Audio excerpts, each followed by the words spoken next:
जय हिंद दोस्तों, स्वागत है आप सबका हमारे YouTube channel Vasu GS centre पे। जैसा कि आपको मालूम ही होगा, झारखंड सचिवालय का नोटिफिकेशन जारी कर दिया गया है और इसका जो ऑनलाइन करने का डेट दिया गया है वो है 15 जनवरी 2022 से लेकर के 14 फरवरी 2022 के बीच में इसका ऑनलाइन रजिस्ट्रेशन होगा। तो उम्मीद करते हैं कि आप बिना देर किए हुए आप समय पर अपना रजिस्ट्रेशन करवा लेंगे। लेकिन रजिस्ट्रेशन करवाने से पहले और रजिस्ट्रेशन करने से पहले आपको कुछ बातें जो है वो समझ में रहनी चाहिए, कुछ बातें जो है आपको बेहतर ढंग से उसका अंडरस्टैंडिंग होना चाहिए। तो आइए उसी के बारे में हम लोग समझते हैं। वैसे स्टूडेंट्स के लिए ये वीडियो बहुत ही हेल्पफुल होगा जो सचिवालय की तैयारी में काफ़ी दिनों से लगे हुए हैं और काफ़ी अरसे से इंतज़ार कर रहे थे कि कब झारखंड सचिवालय का वैकेंसी आएगा। चलिए, तो आपका एक उम्मीद तो पूरा होते हुए नजर आ रहा है कि वैकेंसी जारी कर दिया गया है। जैसा कि आप जानते हैं, लगभग कुल 956 सीटों पे ये एग्ज़ाम होना है और इसमें 4 कैटेगरी में एग्ज़ाम होंगे। देखिए, 4 कैटेगरी मतलब क्या है कि 4 विभाग में अलग अलग 956 सीटें जो है वो दिया गया है ना। वो 4 विभाग कौन कौन सा है वो देख लीजिए। प्रखंड आपूर्ति पदाधिकारी, दूसरा आपका है कनीय सचिवालय सहायक, तीसरा है सहायक प्रशाखा पदाधिकारी और चौथा है प्लानिंग असिस्टेंट। ये 4 जो हैं, चारों में सीटों की संख्या अलग अलग है। तो आज की इस वीडियो में हम आपको बताने वाले हैं कैटेगरी वाइज। बहुत सारे लड़कियों का भी कॉल आया था मेरे पास कि सर किसमें या फिर किस कैटेगरी के लिए कितना महिला सीट रिजर्व किया गया है, कितना महिला सीट रखा गया है। तो इन सारे बिंदुओं पे हम लोग समझेंगे कौन सा आपके लिए पहला चॉइस होना चाहिए। आप जब फॉर्म फिलअप करेंगे तो पहला चॉइस आप किसे रखेंगे, दूसरा चॉइस कौन होगा, लास्ट चॉइस आपका क्या होना चाहिए, किसमें कितना सैलरी मिलेगा। या फिर कुछ स्टूडेंट्स मुझे मैसेज किए थे कि सर जो जाति आवासीय आय जो डॉक्यूमेंट्स लगेगा आरक्षण के लिए, क्योंकि आरक्षण जिनके पास है भाई उनके लिए बहुत सारा छूट भी दिया गया है, तो वो डॉक्यूमेंट्स जो है वो कब का मतलब ये सही होगा, समझ रहे ना, नया बनवाना पड़ेगा या फिर पुराना चलेगा। तो आइए इन्हीं सारे बिंदुओं पे हम लोग समझते हैं। सबसे पहले हम लोग समझ लेते हैं प्रखंड आपूर्ति पदाधिकारी, जिसमें कुल सीटों की संख्या 245 रखी गई है। 245 सीटों की संख्या है प्रखंड आपूर्ति पदाधिकारी में। सबसे पहले दोस्तों मैं बता दूं कि ये बी और सी नॉन गैजेटेड लेवल ग्रेड के जो है एग्जामिनेशन होने जा रहे हैं। इसमें आपको कुछ ऐसे विभाग मिलेंगे जो ग्रेड बी के हैं, कुछ ग्रेड आपका सी के भी हैं। तो आइए उस चीज को हम लोग समझते हैं। पहले देखिए, झारखंड आपूर्ति पदाधिकारी में कुल सीटों की संख्या 245 है, 245। यहाँ पे कैटेगरी वाइज सीटों की संख्या अलग अलग दे दिए हैं। जैसे जनरल कैटेगरी में कुल सीटों की संख्या 100 है, जिसमें से 5 महिला के लिए सीट है। महिलाओं के लिए कितना है? 5 है। देखिए, वैसे कैंडिडेट जिनको ये कंफ्यूजन था वो आप बढ़िया ढंग से समझ लें कि जनरल में टोटल सीटों की संख्या, प्रखंड आपूर्ति पदाधिकारी में मैं अभी चर्चा कर रहा हूँ, इसमें कुल सीटों की संख्या जनरल के लिए 100 है, जबकि उसमें 5 सीट महिलाओं के लिए है, 5 सीट महिला के लिए। एसटी शेड्यूल ट्राइब जिसे आप कहते हैं उसके लिए 67 सीट है, 3 महिला के लिए है। एससी के लिए 22 सीट है, महिला के लिए एक भी सीट इसमें नहीं दिया गया है। बीसी 1 के लिए 18 सीट, जिसमें 1 सीट महिला के लिए। बीसी 2 के लिए 13 सीट, जिसमें 1 सीट महिला के लिए। और ईडब्ल्यूएस के लिए 25 सीट है, इसमें भी 1 सीट महिलाओं के लिए है। तो प्रखंड आपूर्ति पदाधिकारी में जो कुल 245 सीटें दी गई है उसमें महिलाओं की सीट भी है ना। और टोटल किस वर्ग में, किस कैटेगरी में कितना सीट दिया गया है दोस्तों, ये भी हम आपको बताते हैं। अब इसका सैलरी को हम लोग थोड़ा समझ लेते हैं। देखिए, अगर प्रखंड आपूर्ति पदाधिकारी के एग्जामिनेशन को आप क्वालिफाई करते हैं या फिर इसमें अगर आप सक्सेस हो जाते हैं तो इसमें जो सैलरी अमाउंट बनने वाला है आपका दोस्तों, वो है 45,400 से लेकर के 1,12,400 के बीच में आपका पेमेंट रहेगा।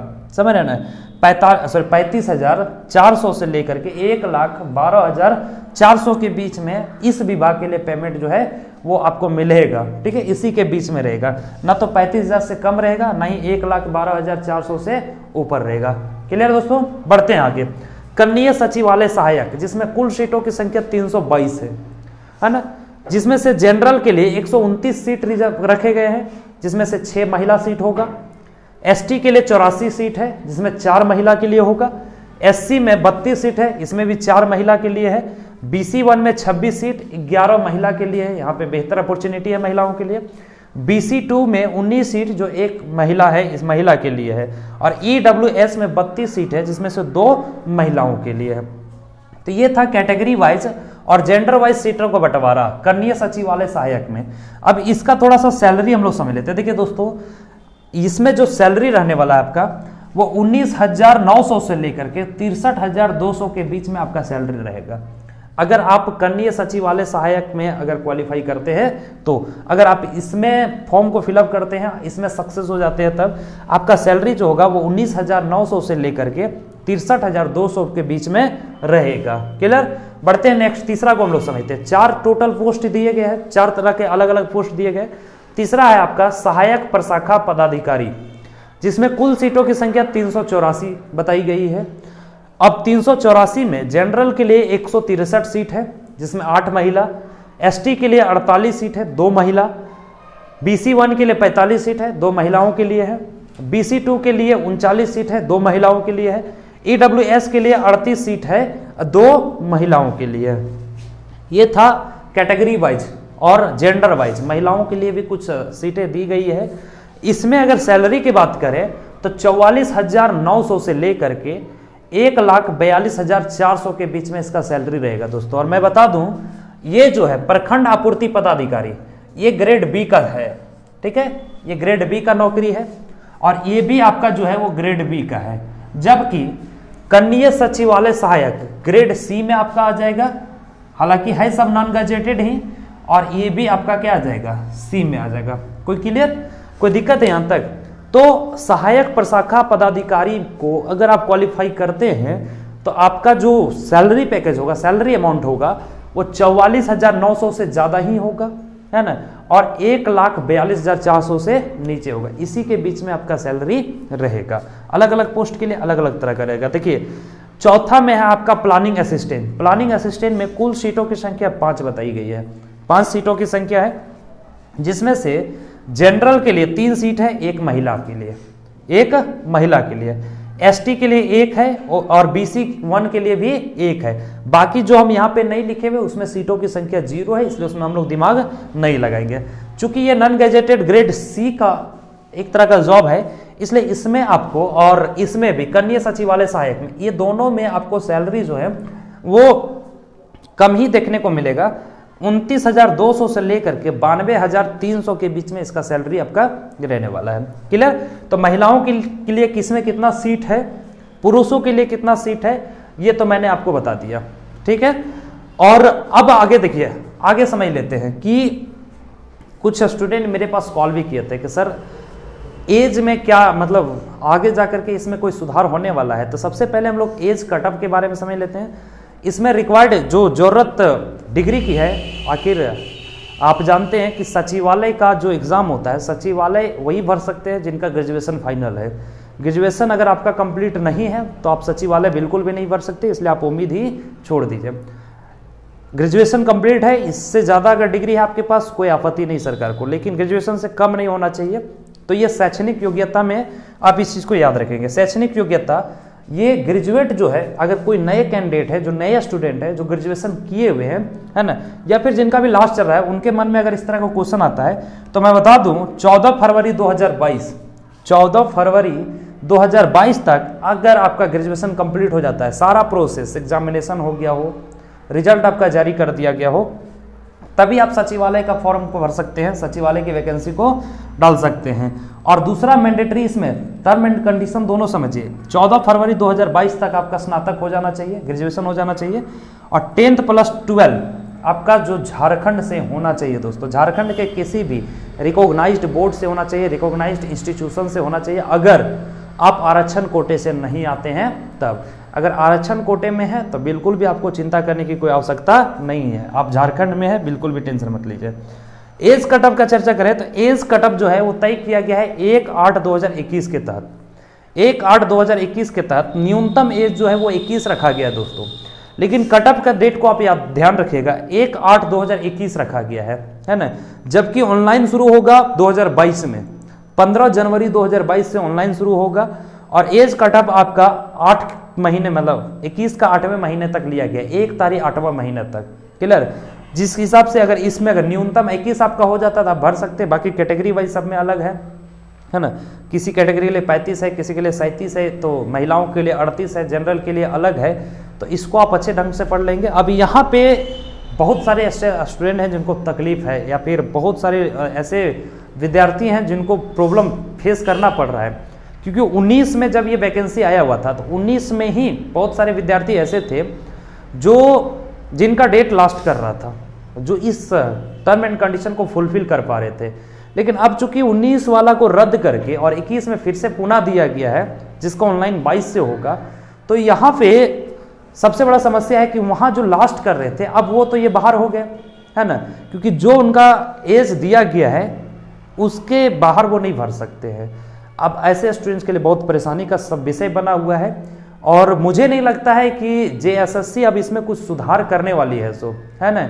इसलिए बहुत ज़्यादा आप दिमाग नहीं लगाएं इसमें। जिनका एज निकल गया है वो उनके लिए अब मुश्किल थोड़ा सा नज़र होते हुए आ रहा है, लेकिन हालांकि अभी भी कुछ दिन है, क्योंकि ऑनलाइन सुधार अभी भी हो रहे हैं। जैसा कि आपने देखा होगा, फ़ी को लेकर के सुधार किया गया। पहले 1000 फ़ी रखा गया था, है ना, बाद में ये फ़ी को घटा करके 100 रुपये कर दिया गया। तो सुधार अगर हो सकता है तो आपका 15 तारीख से पहले हो जाना चाहिए। अगर 15 जनवरी तक भी नहीं हो पाता है तो आप बिल्कुल भी इस पर उम्मीद छोड़ दीजिए, अगर आपका एज पास हो चुका है तब।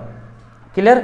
अब देखिए, यहाँ पे आरक्षण का जो दावा करते हैं, आरक्षण का जो दावा करते हैं उनके लिए डॉक्यूमेंट्स तो चाहिए ही चाहिए, है ना। वो आखिर OBC वाले रहेंगे, SC ST वाले रहेंगे, कहेंगे हम आरक्षण कोटा में आते हैं, तो उसके लिए तो ये चाहिए ही चाहिए।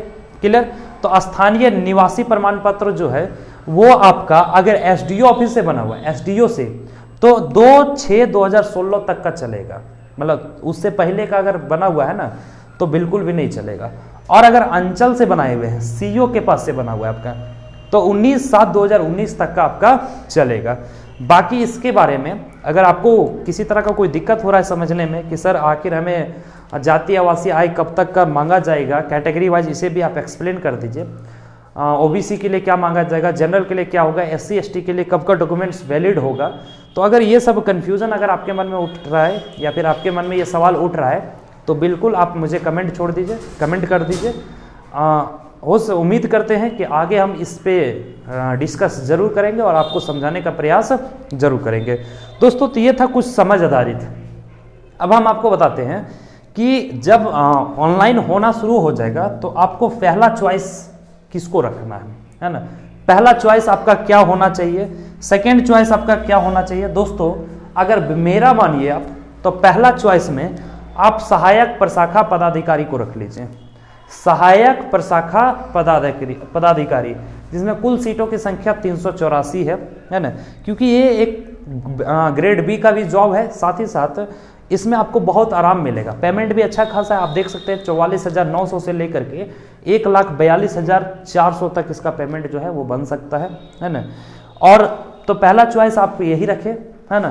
दूसरा चॉइस जो है वो प्रखंड आपूर्ति पदाधिकारी, इसको आप रख सकते हैं। ऐसा नहीं कि हम बोल दे रहे तो आप रख ही लीजिए, ये हम आपको बता रहे हैं कि आप रख सकते हैं, ठीक है। ये भी B ग्रेड का ही जॉब है, अच्छी खासी सैलरी है, आपका ऐशो आराम का जीवन देगा, लेकिन अभी तो फिलहाल मेहनत करना ही होगा।